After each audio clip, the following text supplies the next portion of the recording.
Hello hello यहाँहरु सबैलाई नमस्कार। Priscilla nursery and research सेन्टरमा आज चाहिँ म क्याक्टस यानि कि सिउँडी प्रजातिको सिउँडीहरु मसँग भएका सिउँडीहरु यहाँहरुलाई भिडियो मार्फत देखाउने कोसिस गर्नेछु। यहाँहरुले हेरेर मनोरञ्जन लिदिनु होला।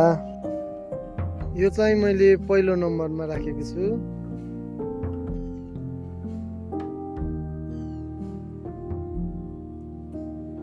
हजुरहरु कुन नम्बरमा राख्नुहुन्छ अनि यसको नाम यदि हजुरहरुलाई थाहा छ भने कमेन्टमा कमेन्ट गरिदिनु होला।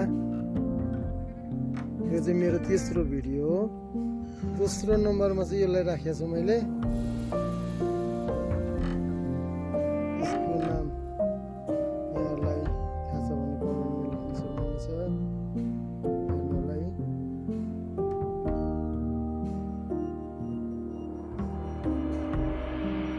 यो चाहिँ मैले तेस्रो नम्बरमा राखेको छु। हेर्न सक्नुहुन्छ है।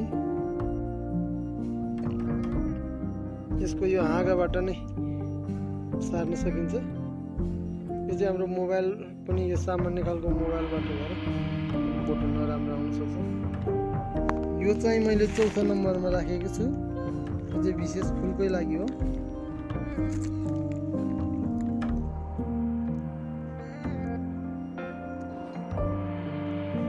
यसलाई चाहिँ मैले पाँचौं नम्बरमा राखेको छु। यो पनि विशेष फुलकै लागि। यो पनि क्याक्टस प्रजाति नै हो। हेर्न सक्नुहुन्छ भित्र यस्तो पाकिलो काँडो छ, तर यसको काँडो त्यति भिज्दैन। त्यति राम्रोसँग यसलाई नरम तरिकाले समात्यो के हुन्छ। फुलको लागि नै हो। यो चाहिँ मैले 6औं नम्बरमा राखेको छु। नाम चाहिँ थाहा छैन। यो चाहिँ यसको बिउ हो। बिउको फुल फुलेपछि यसमा बिउ फल्छ। म पछि यसको फुलहरू पनि हाल्नेछु फुल फुलेपछि। यो चाहिँ बिउबाट नि उमार्न सकिन्छ। यो चाहिँ मैले 7औं नम्बरमा राखेको छु। हेर्नुहोला है, यो चाहिँ पुरा हरियो छ। 7औं नम्बरमा